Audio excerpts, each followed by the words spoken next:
Papa Mor Ndiaye nekk responsable SUTSAS fii ci sous-section hôpital mais également nekk responsable au niveau de l'union régionale de Thiès mais surtout tey li ma fi tax a teew moom mooy li nga xam ne moom mooy la ñuy jóge léegi muy benn lël bu ñu doon def muy ñi nga xam ne ñëpp dañoo tënku ci engagement pour le congrès bi nga xam ne boobu ba léegi ñu ngi liggéey pour changement bi am ñi dem congrès bi am ci mbetteel ba léegi bi ñu génnee ci congrès bi ñi génn di jébaane que ne que kii tey nga xam ne mooy déclaré wu ne moom mooy jiite travailleurs SUTSAS yi travailleurs yi ànduñu ci loolu parce que mënatu ko doon 2015 ba léegi la nekk retraite bi Mballo Dia Thiam binduwul ci benn liste nekkul délégué au congrès gis nañu ñun ñëpp congrès bi nu mu demee ba bi congrès bi jeexee ci guddi ga la ñu tenir point de presse pour expliquer li nga xam ne noonu la demee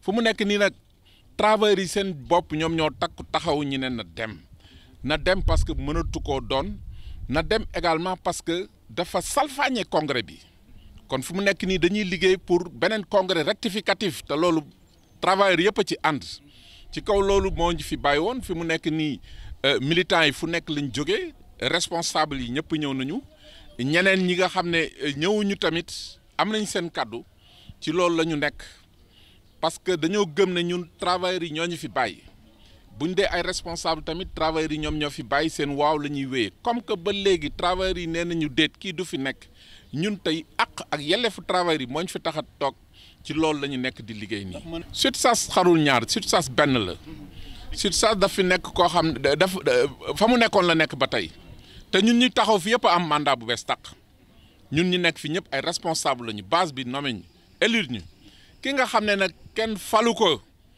moom la ñu bëgg mu dem yoonam bañ a indi benn coow ci sunu biir SUTSAS ci loolu la ñu nekk mais ñi ma wër ñëpp ay responsable lañu seen mandat bu bees tax Fatick a ngi fii Thiès a ngi fii Dakar a ngi fii en grande partie Louga Matam a ngi fii Kaolack ñeneen ñi ñëwul tamit jot nañu seen yónnee que ne que leen gàllankoor Tamba ñi ngi fi parce que li muy bàkkoo naan nit ñi ñoo ne ma toog loolu amul ay xaritam ñi nga xam ne ñoo bokk bureau national ak ñi nga xam ne peut-être am na fu mu jaar ak ñoom sañu ñu ko na déet ñooñu ñoo ko wër te ñooñu bi ñu ñibbee seen dëkk seen travail dañ leen ne kenn santu leen woon lii kon lii na dakk duñ ci ànd loolu moom moo xew te ci loolu la ñuy nekk di liggéey nii fu mu nekk nii organisation bi am na ay responsable am na dañuy continuer liggéey bi tey lii moo am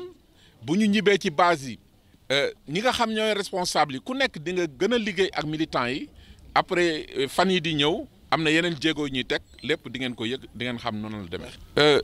fi ñu koy teg moom mooy moom fu mu nekk nii depuis ca njalbeen dafa retraité texte SUTSAS yi li ñu wax lu leer la ku nekk militant moom mooy ku am carte nekk en activité ngay cotiser ngay natt ca kof teg ci tamit nga am carte bu boobaa tamit dañ lay maanaam fal ci fa ngay liggéeyee nga nekk responsable bu boobaa tamit da ngay bokk ci liste congressistes yi nga bokk ci ñi nga xam ne congressistes yi ñoom ñooy fal ñoom ñooy nekk aussi ñoom la ñuy fal loolu yëpp amul ba fi ñu toll loolu yëpp amul forcing moo am ak dugg ay porox ndollu maa ngi ci liste bi man secrétaire général la fu ma neex laay bindu te yooyu amul synthèse bi ñu vérifié validé ñu leen benn carte kon loolu moom moo nekk beneen bi kenn gënul am gëdd base bi te base bi tey ñoom ñoo ko ne déet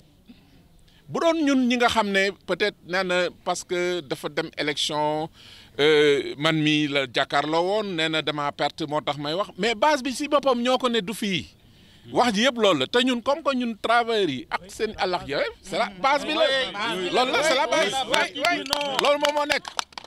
loolu moom moo nekk cotisation yi ca ko fii moom c'est pour organisation bi moomu ko dinañ ko ne di cotiser ci nga xam ne bon benn pàcc bi beneen pàcc bi contractuel yi comme que chèque la yu ñu koy envoyé bu ñëwee dinañ téye suñuy chèque waaw mais étatique yi parce que procédure bu compliqué la bu ñu bëggee ne duñu cotiser nii ëllëg mën na nekk gàllankoor ci organisation bi parce que moom day dem yoonam amul benn parente day dem loolu loolu lañu li nga xam ne chèque yi ñu ko daan yónnee duñ ko yónnee. centrale bi taxawuñu fi ñu waroon taxaw premier jour moo waral secrétaire général Mademba Sock xale yi dañ ko yuuxoo dama ci am gàcce sax parce que man mi représentant la fii ci Thiès mais bu duggee ci lu yoonam newul évidemment dañ ko koy wan. kon loolu moo am keroog waaw beneen ñaareel bi fan bi yónni na ñeneen ñi nga xam ne ñu ngi ci UNSAS xamante nañu baax parce que gisee nañu wax nañu mais d'accord ñu woon ci li ñu bëggoon léegi taxawaay bi ñu waroon taxawuñu ko parce que mënuñu ñëw ci ay élections am ay ñeenti responsable Dakar ñi taxaw ne suñuy liste dañ ko salfaañe man ma ñëw ne leen am naa lu may wax parce que liste yi ñuy salfaañe waa Dakar a ngi nii ay responsable saisir nañ ma dañ ko war a lijjanti bal ñoo dem vote ñoom ñu dugg génn ñu ne ñoom loolu dépassé na leen ñu bëgg a defal leen benn proposition de leen comme que Dakar moo am problème nañu écarter Dakar ñun ñaar ñëpp ñu ñàkk Dakar les fukki régions yi des fukki région ak ñett yi des ñoom ñu dugg en compétition mais boobu ñoom njuuj njaaj yi def nañ ko ci Dakar parce que xam ne favorable leen te Dakar électorat bi dafa rëy loolu moom moo waral élection amu fa bi ñu waxee loolu ñu jóg commencé naan lii ak lii bon élection mooy dafay taxaw ma taxaw c'est vrai mais dañuy compter kii élection amu fa ci lañ jóg ñuy tàllal seen loxo ñun dañu ne élection tànk rek la ñu li du am loolu moo am. yoon mooy kan fii c'est une organisation sociale yoon peut-être mooy taxi yi mais taxi yi wax naa la parcours bi lépp c'est faux. waru woon sax mën a taxaw ci kanamu naan damay nekk candidat kon foofu légalité amu fa léegi aussi élection amul oui mode de scrutin même bu ñu d'accordoon kenn discuté wu ci dañoo jekki-jekki ne nañu yëkkati est-ce que ñaari candidat yi ñooy ne main levée wala ñoom ne bulletin secret alors que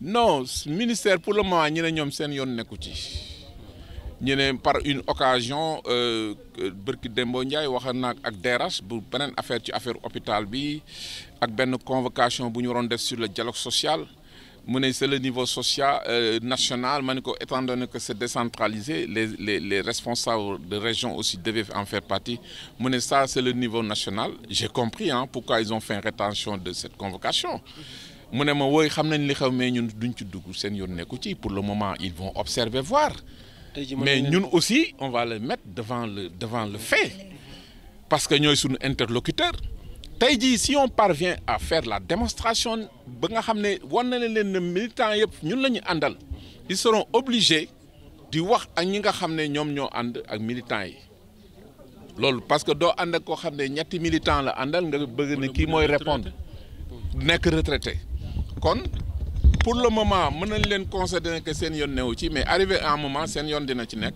muy moom muy ministre du travail. tey jii mën nañ leen jàpp comme ay frondeurs. oui y a pas de problème ay frondeurs lañu parce que ni mu defee nii yëpp dara jaaru ci yoon donc on apporte la fronde parce que on reste de temps et on mène la guerre on est des frondeurs. Je m'appelle Madiara Ngom, je suis le secrétaire général de la section de Keur Massar. Et actuellement, je suis le chargé de la communication au niveau de cette instance que nous venons de mettre en place. Et suite vraiment à notre congrès et qui s'est tenu à Dakar le 2 et le 3 octobre. Novembre, autant pour moi. Et vu cette situation, on s'est rendu compte que je ne parle même pas du congrès, mais c'est un processus qui a été faussé depuis le début et qu'on ne comprend pas parce que le secrétaire général, soi-disant secrétaire général, M. Mballo Thiam, tout le processus, c'est lui qui coordonnait. Il n'y avait pas de transparence, on ne savait pas qu'est-ce qui s'est passé. Nous de Dakar, lors du congrès, on a été chassés même dans la salle pour dire qu'on ne va pas représenter notre base. On a changé les listes, donc il n'y avait pas de transparence. L'UNSAS qui était là pour régulariser ou bien faire le travail qu'on lui demandait, malheureusement, ça n'a pas été fait. On a noté beaucoup de manquements, beaucoup de disparités. On ne peut même pas parler de congrès. Donc, ils disent qu'il y avait de vote. Dans quel pays sommes-nous? Dans quelle instance on met en place un secrétaire général et dans la salle pour voter, on demande aux gens de relever la main? Ça, c'est même une honte. C'est ça la situation. Et depuis très longtemps, on s'est rendu compte que ces gens qui nous dirigent, qui sont à la tête de ce syndicat, ils ne défendent plus nos intérêts. Parce qu'un syndicat doit être attractif. À commencer par Mbalo. À commencer par lui. Parce que c'est légitime, c'est normal. Tu n'es plus en fonction. C'est que tu te bats pourquoi? Nous, on se pose cette question. Moi, je suis en fonction. Maintenant, quand on nous sanctionne, on coupe mes salaires et autres par rapport aux autres camarades. Mais lui, à cette heure, qui il défend? Dans quelle section il est? Même la section où il a dit récemment dans la presse qu'il est dans la section du Centre national de transfusion. Cette section n'a même pas versé de carte. Ils ont vendu 0 carte. Donc qui il représente? Et pour être membre du SUTSAS, il faut avoir une carte, cotiser, faire ta cotisation sociale et donner les check-off.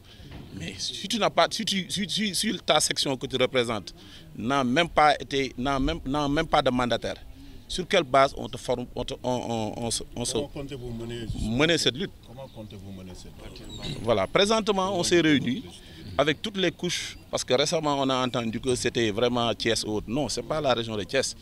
Toutes les régions sont représentées aujourd'hui.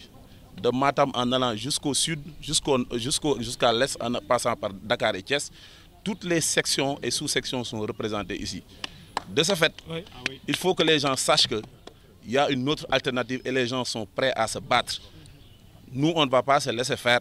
Et l'alternative, c'est de rester dans le SUTSAS et de se battre au sein du syndicat, parce que c'est lui qui n'est plus du SUTSAS, mais nous sommes du SUTSAS. Voilà. Même si par ailleurs, lui, il est reconnu par l'État. Il a dit partout que le syndicalisme ou bien le syndicat, c'est une organisation privée.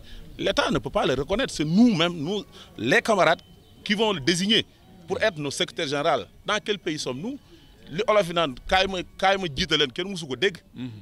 C'est nous qui devons décider qu'il soit notre secrétaire général. Mais il ne peut pas s'autodéterminer pour dire qu'il est notre secrétaire général. Il a fait son temps. Il a fait son temps, il est dépassé. Nous, on est de la nouvelle génération. Aujourd'hui, on a d'autres préoccupations. Les agents de la santé aujourd'hui sont les gens qui sont les meilleurs payés dans ce pays. Si vous regardez tout de suite le bulletin de salaire d'un agent de santé, vous allez même pleurer. On a d'autres préoccupations. Des holpodagas, des terrains, on en a. On n'a pas besoin de ça. On a d'autres préoccupations. Donc, il n'a qu'à nous laisser nous battre pour nos préoccupations ou bien pour nos intérêts. Donc, le syndicalisme, c'est le fait de défendre nos intérêts matériels et moraux. Si vraiment un syndicat, depuis, je ne sais pas, 20 ans, 82 jusqu'à maintenant, tu es dans le syndicat, depuis qu'il est à la tête du syndicat, on n'a vu aucun acquis, sauf des je ne sais pas, des soi-disant décrets qui ne sont jamais appliqués. La rémunération, elle est là. La question de, je ne sais pas, de la formation. Rien n'est clair. Toujours, on nous dit des choses qu'on ne parvient même pas à comprendre. Maintenant, il est temps qu'ils nous laissent notre syndicat. Et nous, on se demande de tout ce qui est en train d'être fait. Qu'ils sachent qu'aujourd'hui, les mots d'ordre ou bien quelconque décision que ce soi-disant bureau-là, Ben-là, va décider à notre sein, nous n'allons pas le suivre. La tutelle devrait arbitrer. Non, la tutelle, je ne sais pas, ils ont joué, la tutelle c'est l'UNSAS. Mais l'UNSAS, il n'a pas joué le jeu. Le ministère n'était pas habilité à organiser ou bien à ce stade de la situation, est-ce que... De toute façon, nous, à la sortie de cette rencontre, on a pris toutes les dispositions nécessaires pour avertir ou bien pour écrire qui de doigt et les mettre au courant de cette situation. Nous ne sommes pas des frondeurs, parce que le SUTSAS nous appartient, nous on est en fonction. C'est lui qui n'est plus en fonction, qui doit quitter. Ils nous disent, voilà, le bureau, il y a 90% de jeunes. Quels jeunes? Des jeunes qui ne représentent personne. C'est cette base-là qui représente les camarades au niveau de la base. Dans son bureau-là, interroger ces gens qui sont dans le bureau, où est-ce qu'ils exercent ou bien qui sont derrière eux. Donc c'est la base qui est là aujourd'hui, qui se regroupe. C'est ça la vérité. Donc je vous remercie.